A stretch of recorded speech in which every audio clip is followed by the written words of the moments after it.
Olá, meus irmãos, novamente meditando no livro dos Salmos. Esse salmo que agora será alvo de nossa reflexão, o salmo número 72, foi escrito, ou melhor, tem a sua autoria atribuída a Salomão. E é interessante, porque Salomão foi o sucessor de Davi. Davi foi o segundo rei de um reino único, o reino de Israel, do norte ao sul. O primeiro rei foi Saul, o segundo Davi, e o terceiro rei do reino unificado foi Salomão. Então, pela abordagem que o texto apresenta, pela linguagem, os estudiosos atribuem a Salomão a autoria, embora algumas palavras aqui mais se parecem com a forma, o estilo literário de Davi. Independentemente desses aspectos da autoria, tanto para Davi quanto para Salomão, é interessante o conteúdo. O Salmo 72 tem um detalhe interessante. Ele é o final do segundo livro dos Salmos. Os Salmos têm 5 livros. O primeiro, do Salmo 1 ao Salmo 42, e o segundo, do 43 ao 72.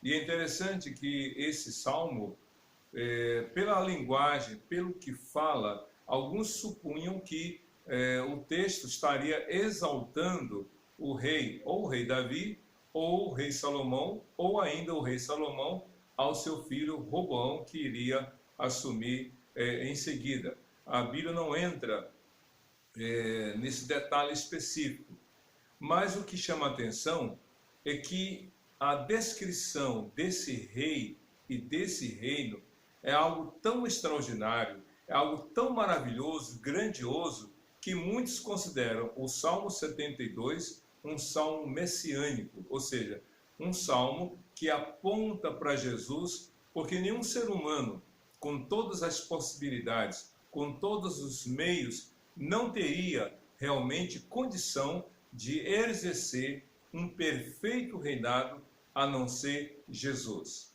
Por isso é que tanto os judeus anteriores, ou da época de Salomão, ou os que se aproximavam do ministério terreno de Jesus, reconhecem que poderia substituir a palavra rei pela palavra Messias, uma vez que fala da grandeza, da grandiosidade, da extensão, da extemporaneidade do reinado. Só Jesus tem esse rei, esse reino eterno. Mas vamos então caminhar por esses 20 versículos que contém o Salmo número 72. O Salmo começa com a seguinte declaração: reveste da tua justiça o rei, ó Deus, e o filho do rei da tua retidão.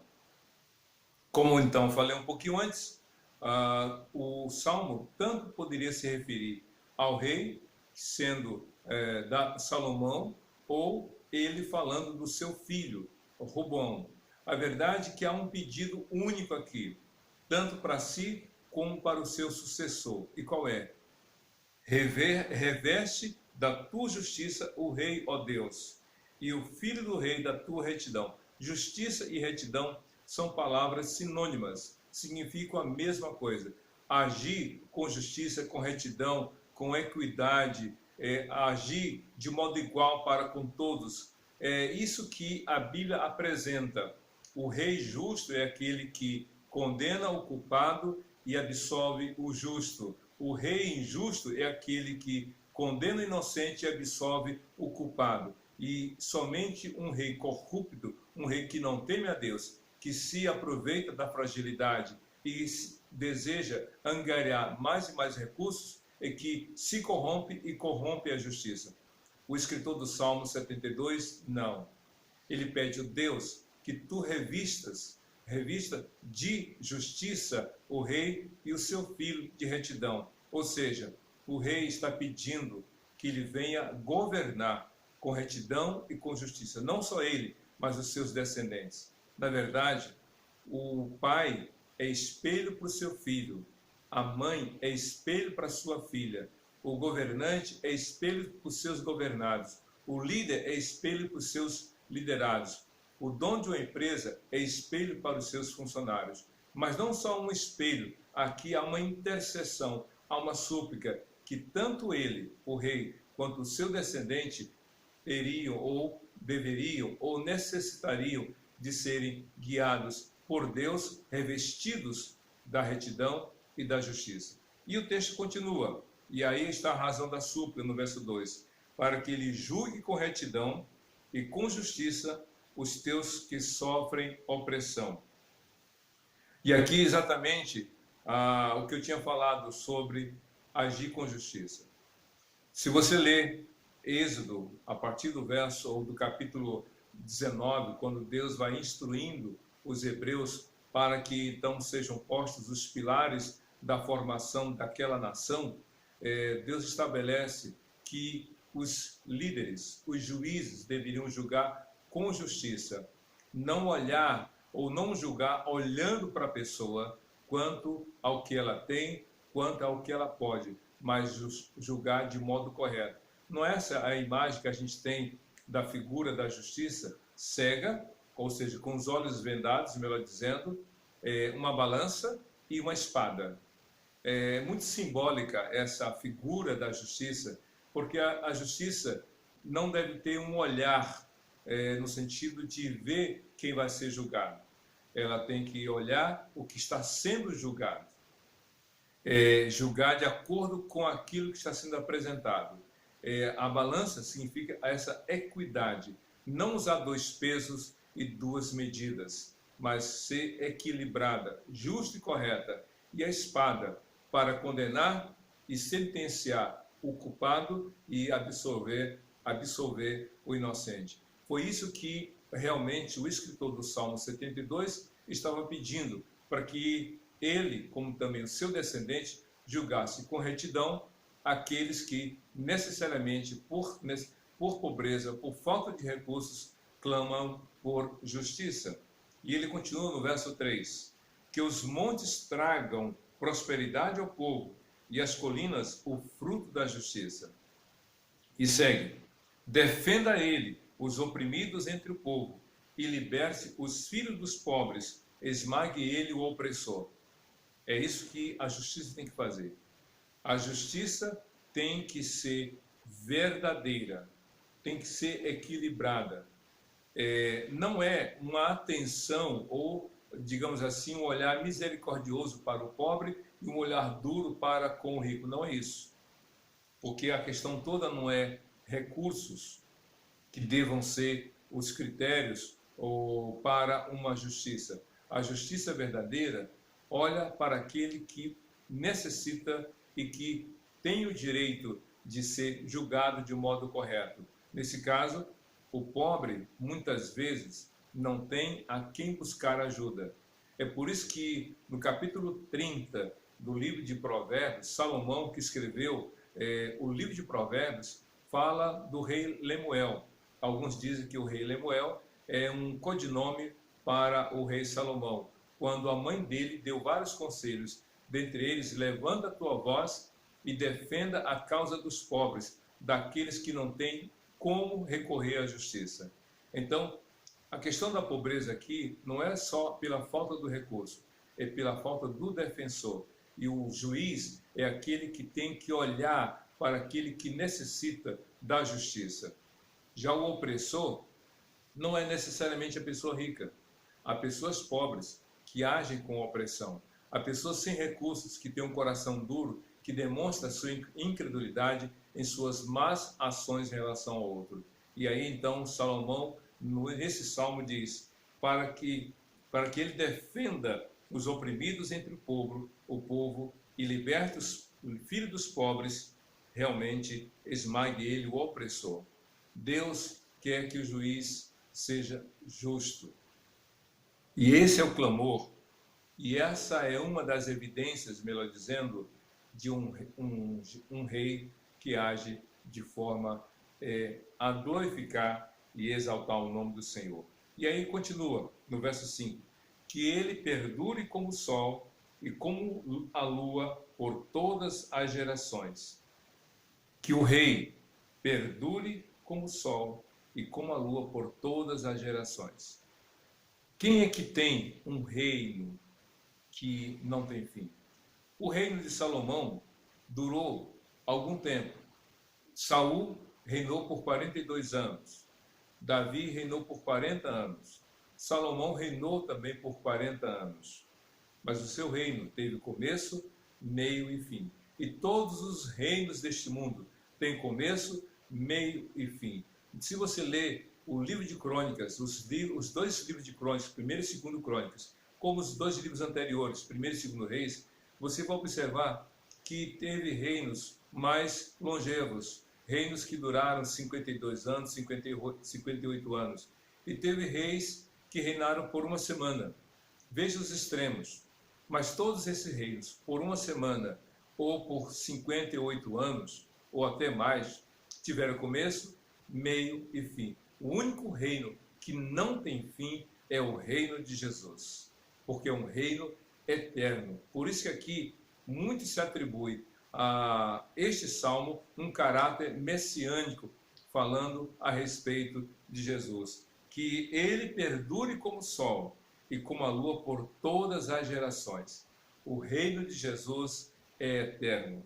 E aí diz mais ainda, no verso 6, seja ele como a chuva, como uma lavoura ceifada, ou melhor, seja ele como a chuva sobre uma lavoura ceifada, como aguaceiros que regam a terra.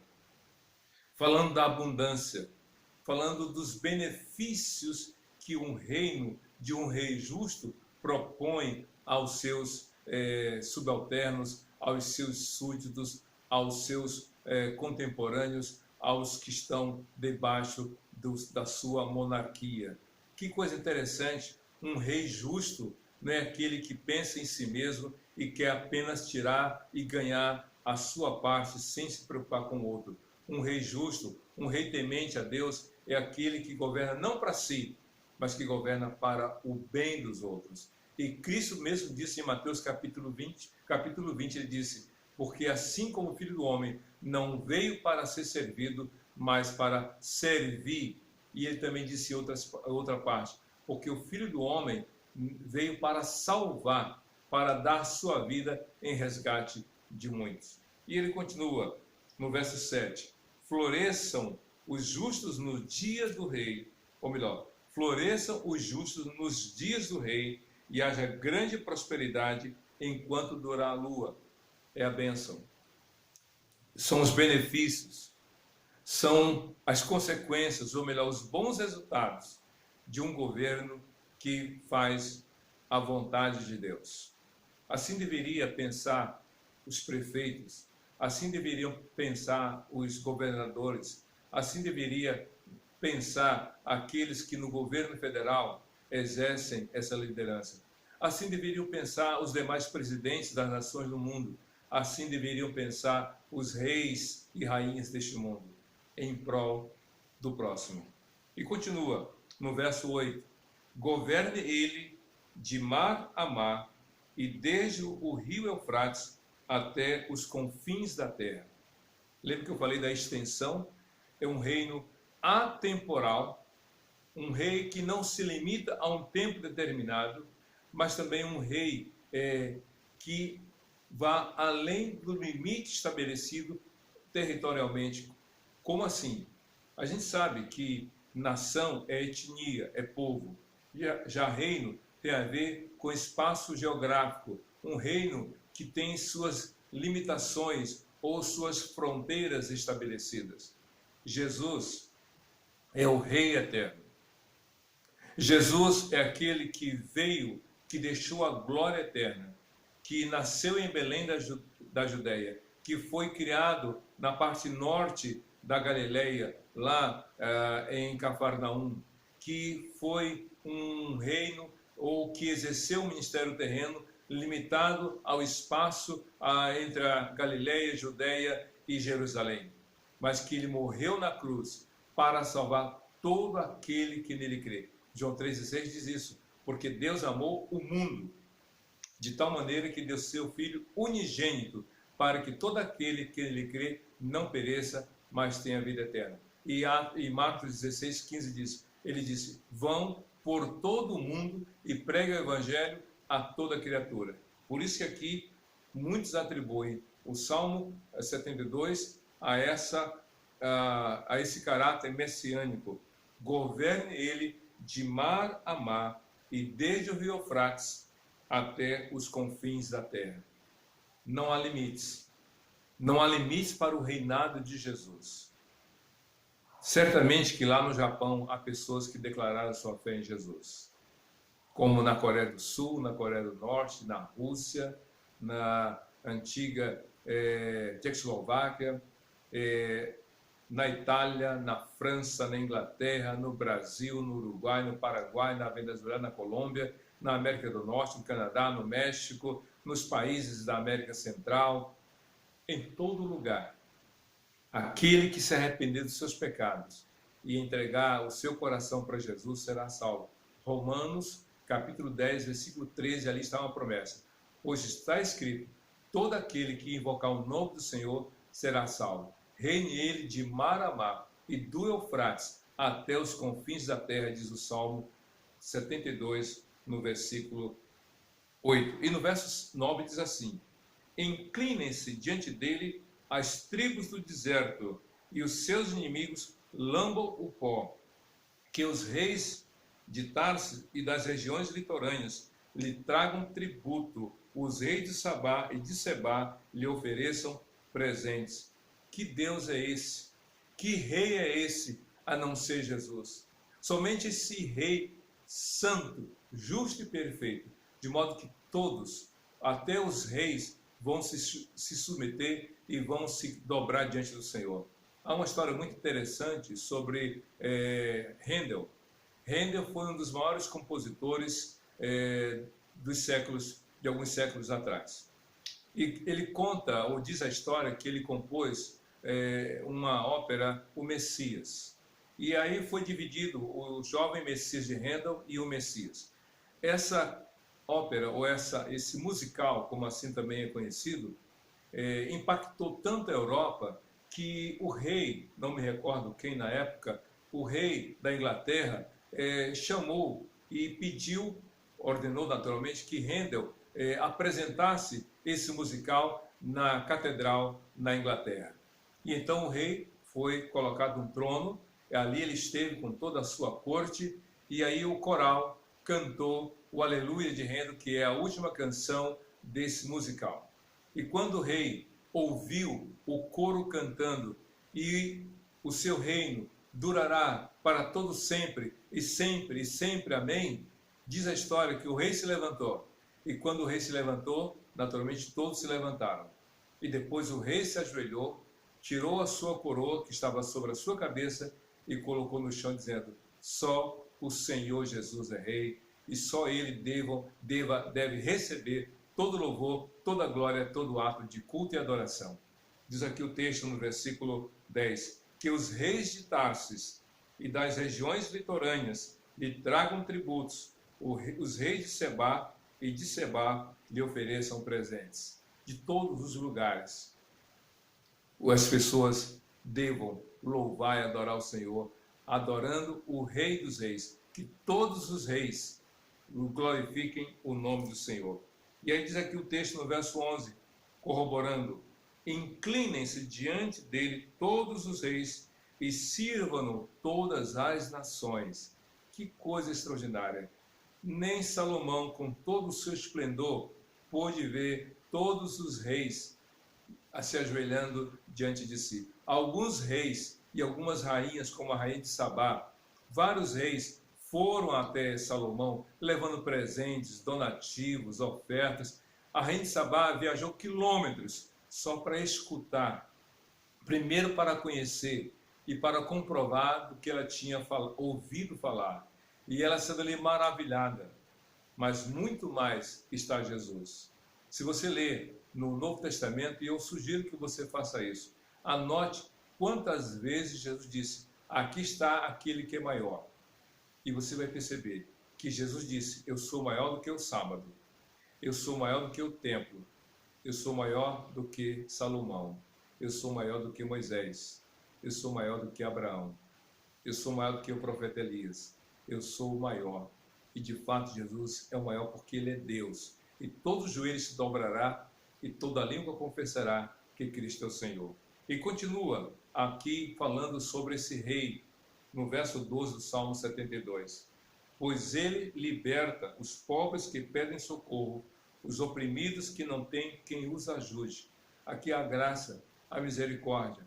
Geralmente é assim, uma pessoa de posição, uma pessoa que está lá no alto, ainda mais um rei vai dar atenção a um plebeu, a um pobre, a um necessitado. Um rei vai dar valor, vai abrir a sua agenda para atender uma pessoa que não tem nada para lhe oferecer de vantagem?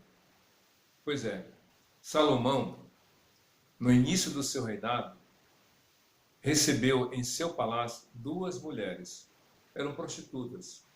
E elas tinham um pleito. E qual era o pleito? Qual era a demanda? Uma disse para o rei: nós somos prostitutas. E nós tivemos filhos. E então, cada um foi dormir na sua cama.